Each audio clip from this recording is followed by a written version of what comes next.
All right, guys. Are you ready for our second guest today? Hey, hold on. The sun has finally come out. And these guys are acting like it's raining. Are you ready for our next guest? He is a superstar in the automotive world. You already know who he is. Ladies and gentlemen, put your hands together. Start your shouting. Start your roaring. We have Ben Collins, a.k.a. the Stig in the place. Thanks for having me, guys. No, thanks for coming down, man. Great to be here. Hey, Ben, listen, the jacket's off. That means you are here to talk serious business. He means business. Which one? Oh, that one. That one. Yeah, Can you hear me all right? Yeah. Brilliant. Hello, everybody. How's it all going? We're in the only dry bit. I love the way you just tossed your jacket into this tire. Is this just where you want to put your clothes today, yeah? I'm drawn to the tyre because I can't work out what it is. It's a Hoosier. It's very large. I was looking at it from this. It's got like an old sort of Grand Prix tread pattern. But what is it? Is it a NASCAR wet? Martin knows the answer. Do you know? Nobody knows. It's a mystery. But it's cool. Producer Callum, what tire is this? Sorry. I'm sorry I was drawn to that. It's not the most interesting it's topic. It's a mystery we need to solve today. If anyone can figure out the name of this tire, we got some goodies to give away, all right? So there you go. Get Googling. Let's find out. So, Ben, most of the people here will know you as the infamous Stig. Yeah. Come on, like everyone knows the Stig, right? Like that is like one of the most highly prolific jobs. How did you even get there? So yeah, it's a while ago now. So I started working with Top Gear in 2002. So quite a while ago. Initially for the magazine, I was doing bits and pieces. I was racing at the time in Formula 3. I was trying to get to Formula 1. So I needed as many jobs as I could get. So I was working as a racing instructor, racing schools, literally anywhere to sort of keep enough money to pay the rent. And so I was hunting around for stuff to do. So I did a couple of dodgy auditions to get a job on TV because that also seemed to be, I knew some drivers that were doing that as a side hustle. And I was declined by all of them, except for one. So I managed to get an interview with Andy Willman, who's the was the executive producer of Top Gear, then Grand Tour, Clarkson's Farm. So he's done tons of stuff. I had no idea who he was. And I thought you'd have to meet the director, but actually he was the boss. I didn't know. He turned up in really sort of baggy pants, like you could, see everything, sort of shuffling along with a bunch of papers, and met this guy. And I thought he was this extraordinary man, like a sort of professor. And anyway, they had the keys to a Ford Focus at the Top Gear track, which I kind of knew a bit from TV because they'd done 2 series by that point, so they were midway through the second series. Yeah. So the Stig was in a black suit. Anyway, I jumped in the car. He obviously had a lap time for this thing, and I blasted round. He looked very nonplussed, and that was the end of it. And he said, "Can you go any quicker?" And I was like, "No, that's all I've got." It's like, "Thank you," and that was that. And I never heard from him for about a month. You didn't think you got it at that point? I did not think I had it. So actually, I went off and actually joined the Army Reserve. I went and my racing career seemed to have stopped, so I went off to go and do other things. And then, luckily, he called me back. No, one of the team phoned me about 5 weeks later. And it was a Friday, and they said, "Can you be down at Dunsfold on Tuesday?" And I went down, and there was a white suit in the corner, and that was it. Game on. What a story! So you didn't even know that you were going for it, and you thought you kind of fluffed it. I thought I'd fluffed it. I thought I didn't do very well. Maybe a lap time wasn't quick enough. You just don't know. He didn't tell you your times, which is murder. So with racing, you always, you've got a readout, or the crew are giving you lap times on your board. You always know how well you did, and you try and adjust. You're trying things all the time to try and work out what's the perfect lap.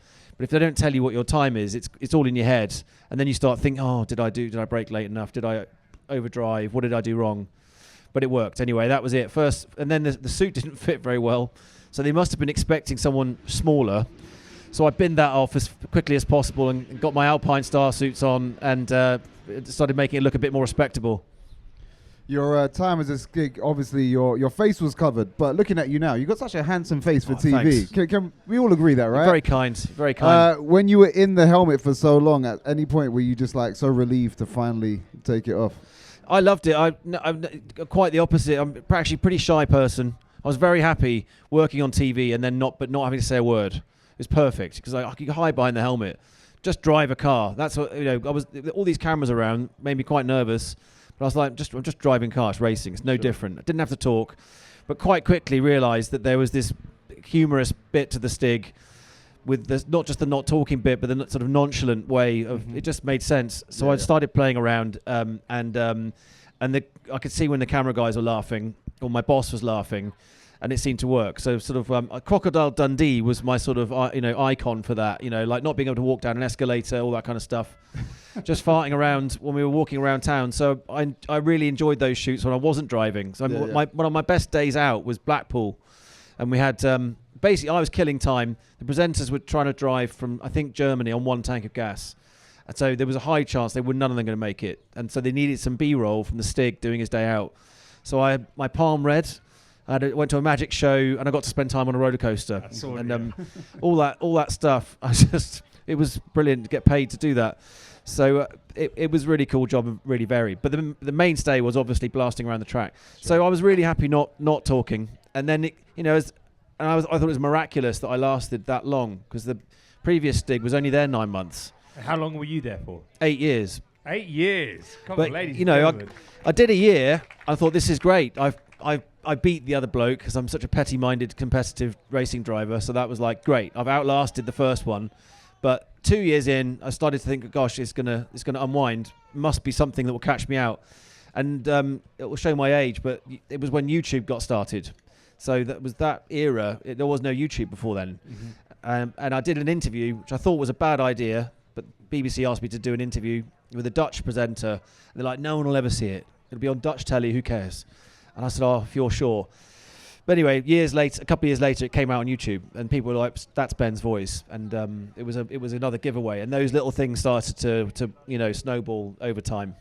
Is there a time you can remember being recognized and being surprised? Like, how do you know who I am? Like on the street, or if you were in like a supermarket or something? No, I was really good at during the Stig days. I was very strict and good at keeping it on the down low. But I got called out quite badly by Mark Webber.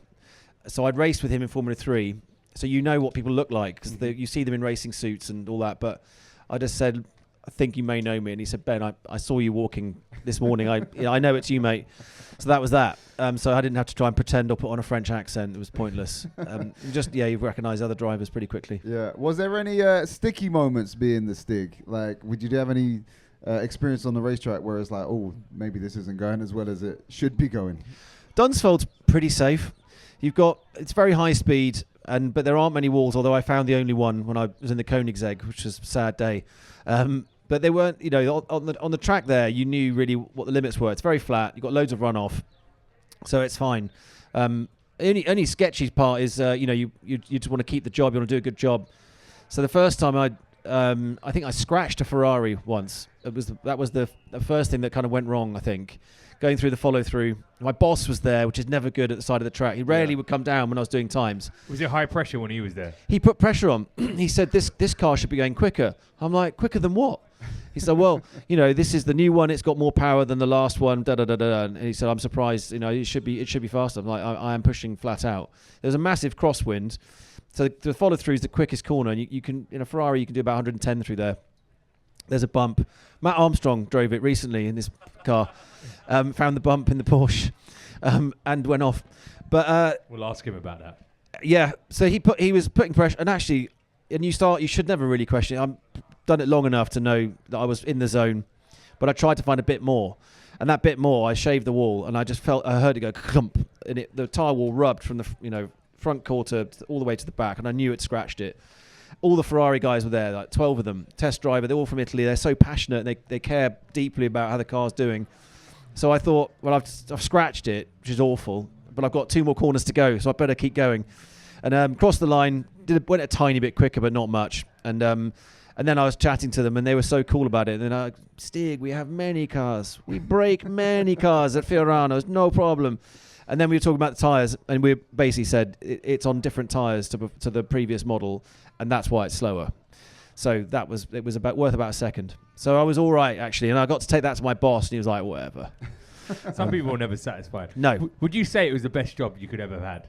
It was, I loved it. It was really brilliant, and it got me into, all the filming I did subsequently started with the telly. So I learned very quickly, could see how they positioned the cameras, how they were telling a story. It's amazing watching the presenters do their stuff, and the madness, the creativity behind it was really inspiring. And then, so I was only there for sort of five years before I was already starting to hustle to try and get onto movies and do stunt driving in the films, which is another branch of of life, which was mega. So I was hugely inspired by Ronin. Remember that movie? Yeah. So there's Robert De Niro, and they drive through Paris in that Audi A8. I probably got that wrong. A6, A8, big Audi anyway. S8, thanks. They know. Thanks, Google. It's mega, and that car chase goes on a long time. It's really satisfying. It's awesome. I watched that. This was back in the day, so I sent a fax to the stunt driver. He didn't reply. So I was hunting around trying to find a way in, and I eventually got hold of a guy called Gary Powell, who I'd seen him in the credits on pretty much everything. He'd famously he did the stunts in the Q boat. Him and a guy called Wade Eastwood were sharing that. But he flipped it. The one that did a massive crash with that thing.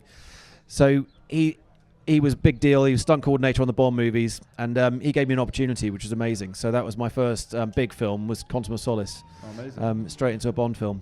So you never really had loads of...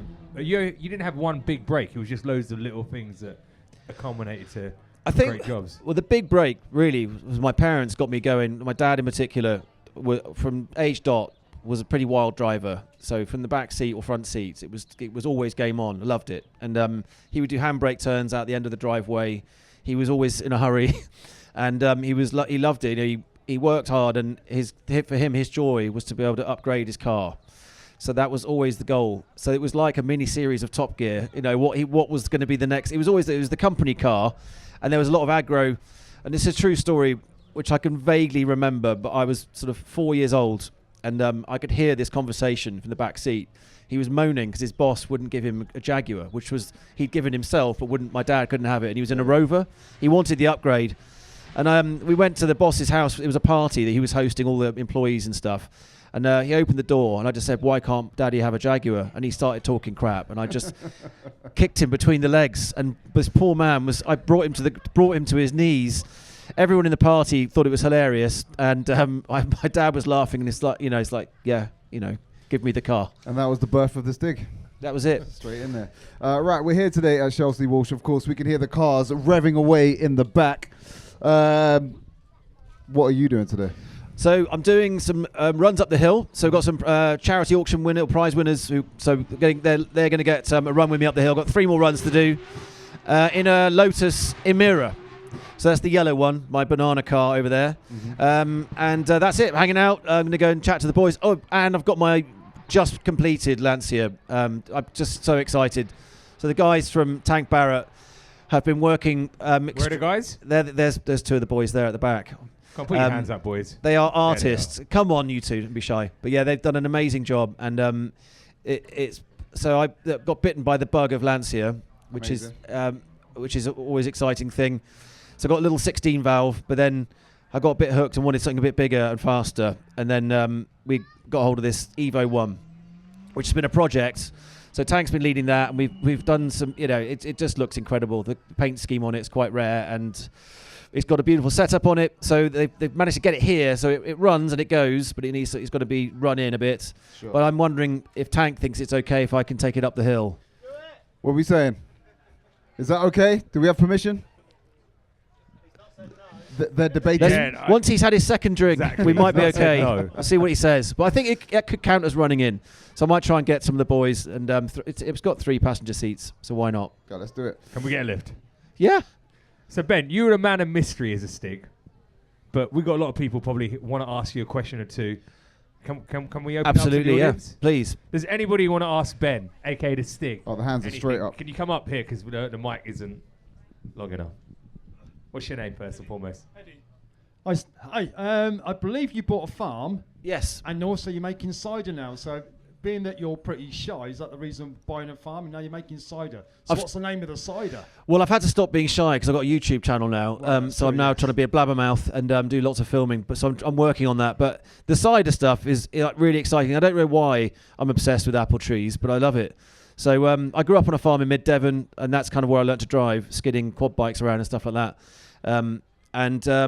I love cider. It's great. The trees are really beautiful. And we found these really amazing sort of lost varieties from Devon that would have, because all the commercial stuff has narrowed down into quite just a few varieties. And so actually that narrows the flavours and all that. Anyway, that you can make some amazing stuff with these old varieties. So I'm going to be saving those and Are planting you them. actually going to manufacture it on the farm as well? You bring your own stills and things like that? Or Definitely not. I might have a little go myself, but I want this to be drinkable. And if I get involved with it, and it's technical, then I'll probably do something wrong and it will taste awful. So I've got help. So Sanford Press are going to help me with that, which is great. They make some amazing ciders. Devon Red is their main one, but they do lots of different varieties as well. Just proves I was watching the YouTube channel then. Yeah, so that I'm going to start filming that. It's getting exciting. So just planted the first batch of like 65 I've just put in. Plus there's an existing orchard there. And then the bulk of them start going in later this year. So it'll be a lot of digging. Thank you, Eddie. We've got time for one more question. What's your name, my man? Chris, what are you going to ask, Ben? Hiya. Good to meet you. As a huge Bond fan, you just mentioned you'd done Quantum of Solace. Yeah. What stunts did you do, and have you done any others in the Bond films, or is it just the one film? So I've worked on the last 4, Wow. and the Quantum was in the Aston Martin DBS. Yep. So we had, I got the number wrong. I thought there was 12 of them. There was either 12 or 10, but they all got destroyed, every one of them. So they were, wonderful bit of kit. So it's one of my favourite Astons, the V12, the original, the old V12 engine, actually that was designed by Ford engineers. The one that was completely shot down the side. Yeah, it did. It got hammered, basically. So it's quite weird that, so the car chase took about 3 months to film. So we were in Italy for 3 months, shooting enough footage for 2 minutes, which is pretty mind-boggling. And there's Bond was being chased. Originally, there were 3 alphas, but they cut that bit of scene out, so you only ever saw the 2. But we filmed all this mad footage, sort of in and out, diving in and out the caves, the canyons around Lake Garda, and then up in the quarry around Carrara. But yeah, there's a lot of wheel banging and sliding and generally being a hooligan. And then watching the art department sort of fix the new cars. So we had one that was written off. So they just literally took a sledgehammer and chalk, just dragged it along the side of the car and beat the panels in on a brand new car. So that's the amazing thing with the movies is they've got the resources. So there's me, I was terrified about scratching a Ferrari, which is quite rightly so. Racing is all about preserving the car. And then with movies, they've got big budgets and they smash them up and it looks brilliant. Great. Were you in the last one? I was in the last one, bit different. I did a few bits in Matera, and some. Yeah, I was in and out, lots of different cars through that chase, but it was a lot of fun. Yeah, Fantastic. Can I shake your hand? Please. Oh, that's really sweet. All right, final question. Since you have been working on the Bond films, who do you think should be the next Bond? Well, I think they've chosen the next Bond. Has it been released? I don't think so yet. Who is it? You seem to know. I do know. Oh, world exclusive. Oh no, sorry, I think I know. There are no secrets on this stage, by the way. I thought it'd been released. I mean, It's been released, Yeah, it but has. we just Yeah, went yeah, around. sure. I thought it's. What's his name? It'll come back to me. Was it her name? Anyway.